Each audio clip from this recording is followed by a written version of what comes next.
what I'm doing here, I'm welding all these broken pieces back together, trying to fit this jigsaw puzzle in place. Well, we came across this section right here that's literally pounded in, and what I'm going to have to do is, where's my little specialty tool? Right here.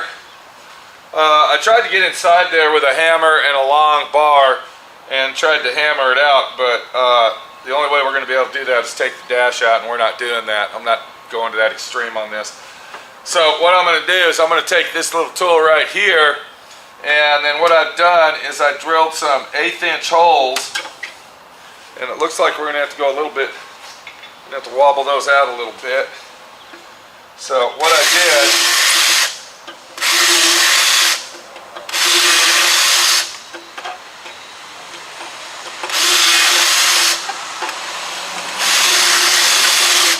there we go.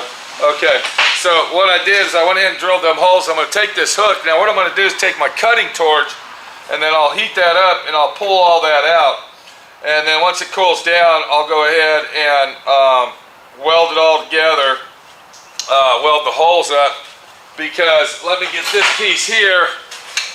If you remember right, we went ahead and cut this off that car, so I'm going to take this piece right here, and then what I'll do is I will line that up with that, and then I'll weld this section, a section of this, onto that, and that will reinforce it, and hopefully it'll fucking fix our problem that we're having. You can see right here where this piece had broken off of there. You can see that right here, it's broke. So we should be able to line all that up, and then we'll weld that back on there. But right now I'm going to go ahead and get my cutting torch and pull this out so we can move down the road. This was a little uninspected situation. I think I already told you all that, but you know, it's got to be done. It's got to be fixed and done.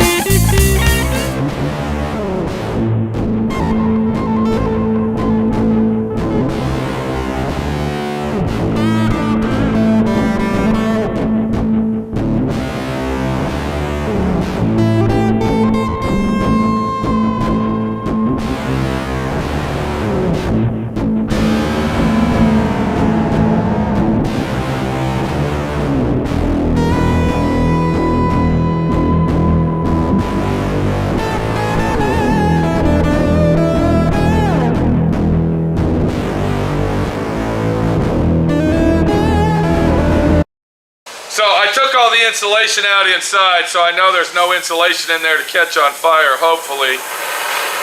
And then what we're going to do is we're just going to heat that up to a cherry red. We're just going to get that nice and cherry red hot,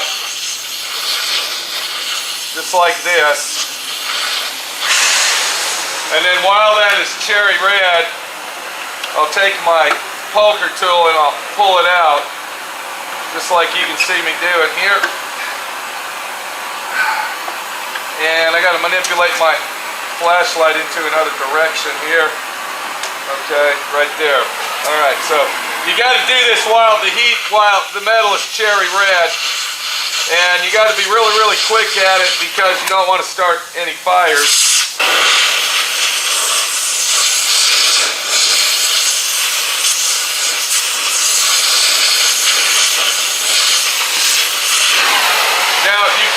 A propane torch on this as well. That works just as good. And then you can see as I'm pulling on it, it's pulling it out. But you got to be able to pull the dent out. So sometimes you got to heat it up a little bit farther than where you're pulling to really get a good pull on the situation. As you can see,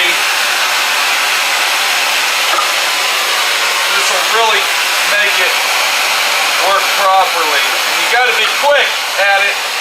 There it is. Okay. So you got to be quick, and you got to make sure you don't start any fucking fires. That's real important. We don't want a fire, but we got to get this pulled out where it's flat. There it is. Okay. Pull it there.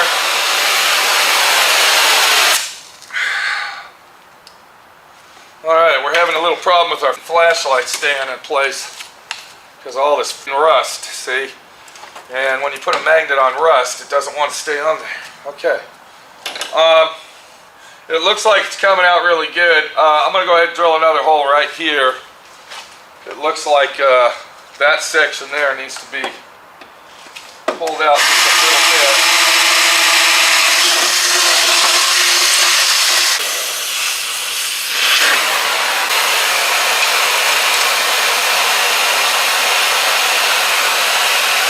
There we go. All right.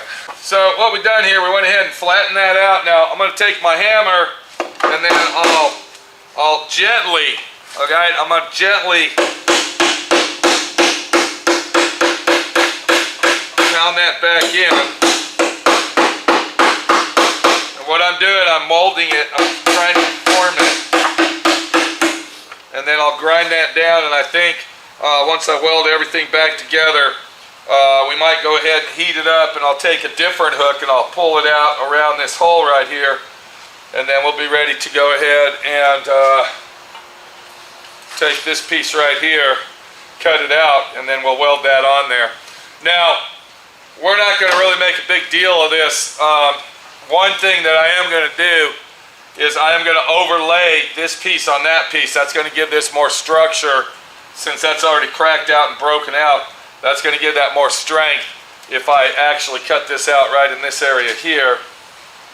All right, and then I'll weld this piece right on top of that. So we'll grind it down and we'll make it look real nice, because once everything's in here and the brakes are all on there and everything's done, you won't even see it. So hopefully this is going to all work out.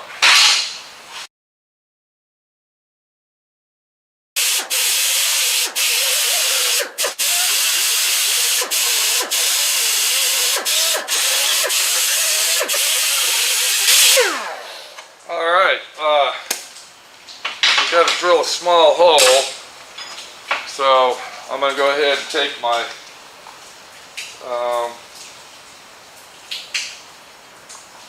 9/32 on that one, which is one step up from an 8. And what we're drilling this hole for is where our brake line will screw back on it. Just like that. And then the next thing I'm going to do is get that camera so you can get a good close-up look at that and see what we did. And if you look right there, you can see it is now fixed. That was approximately 6.5 hours of labor. 6.5 hours of labor you're looking at right there. And it came out pretty damn good compared to what it was. Now, once again, remember, we took the old piece, we welded it all together, puzzled it together, and then I took another section of this and I laid it on top of there and welded it on top, so it's got a double layer of protection. So the last thing we're going to do to this thing is we're going to go ahead and use some Fur-Tan epoxy primer. And I want to let everybody know out there, this is a very, very good product. If you can get it. This is the best single stage, or should I say quickie, in the can epoxy primer I've ever used. One of the only ones I've ever used that doesn't blister or bleed back when you put paint on it. But we're going to go ahead and spray a coat of that on here. Just like that. We're going to blend it all in. And then once we do that, you shouldn't even be able to tell that we did anything. Voila, it's a done fucking deal. So we're ready to go ahead and paint the inside of this engine compartment and get it done. And I'll move all the brake lines back. I'll probably take this out, I don't know, but that kickdown cable will definitely come out. And then once that's painted, down to the next step of restoring our 1976 Chevy Vega Nomad. Big fucking job here, guys. This is a throwaway car restoration, 100% authentic deal. The guy that owns this thing is a Vega fanatic, so he loves his car, but we got a lot of the climbing the hill action done by replacing that complete corner, and then of course our surprise action here came out really, really good. I'm happy with it, and I think it'll last a long time. Once I get done painting the firewall and everything, I'll go ahead and put the fuse box back in for him, and that'll be a done deal. But there you go. Do I like doing this? Do I like doing this type of work? Let me explain something to you. This is what I do for a living. And what really makes it a pain in the ass, I know it's nobody's business out here in the world of, La La Land. What really sucks about the whole deal is I bust my fucking ass to pay my bills. That's about it. I'm not rich in any way whatsoever. I mean, I live to survive, just like you. And when I run into situations like this, I don't go out and buy fancy tools to fix it. I think about it and I figure out, I got this tool here and I got that tool there. How can I fix this problem without spending more money and going deeper in the hole? So you just got to sometimes step back from the problem, look at it, think about it, and then walk back over and do it. This is Pete, my friend Pete, your friend Pete over here, restoring a 76 Vega for a guy out there in the world that says I love him. We'll be back.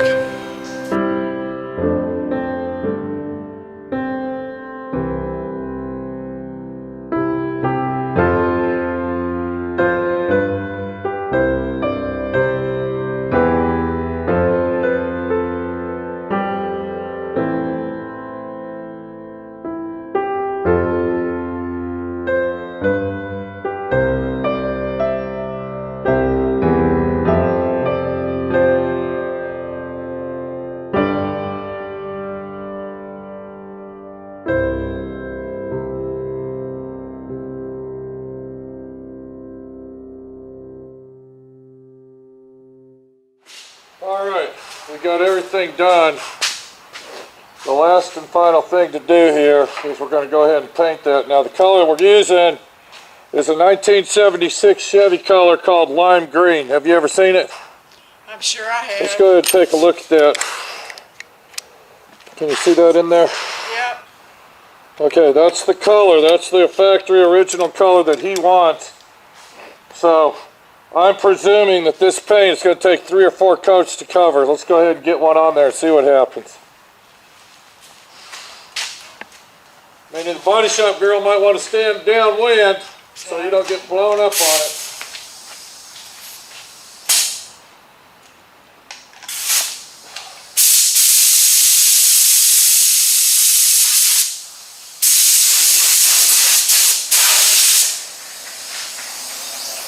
Great, it's fucking great. What's going on over here? What the fuck? Damn it! Okay, so once again, this is a factory color. Let's see what it looks like on the car.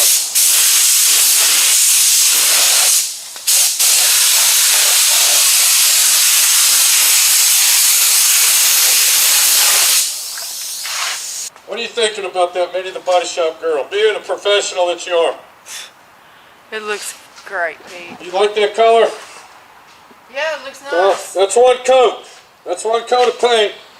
It looks like I'm going to put 2 coats on there and we'll be done with it. Yeah, it looks like it's going to cover pretty good. You know what I'm saying? That's one step for mankind to get this car out of my shop. Yeah. Or should I say one leap?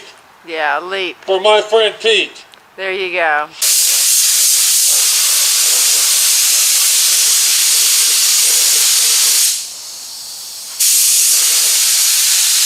Well, today is a fantastic day.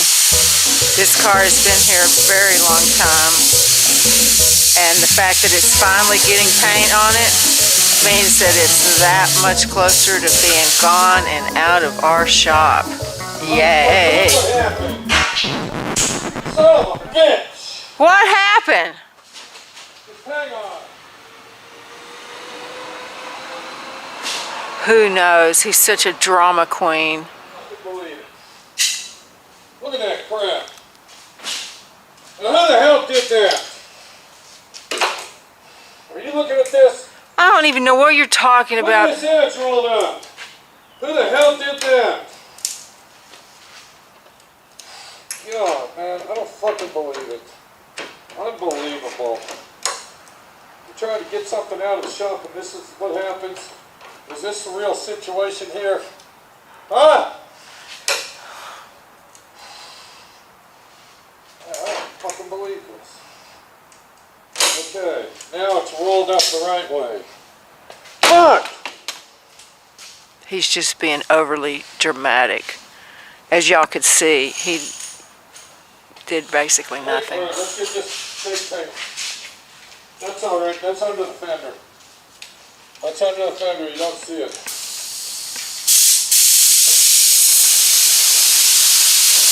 Okay, as I was saying before I was so rudely interrupted, today is a good day. We're finally putting some paint on this Vega. Next step, finish out the bodywork and paint this baby and it goes home. Georgia bound.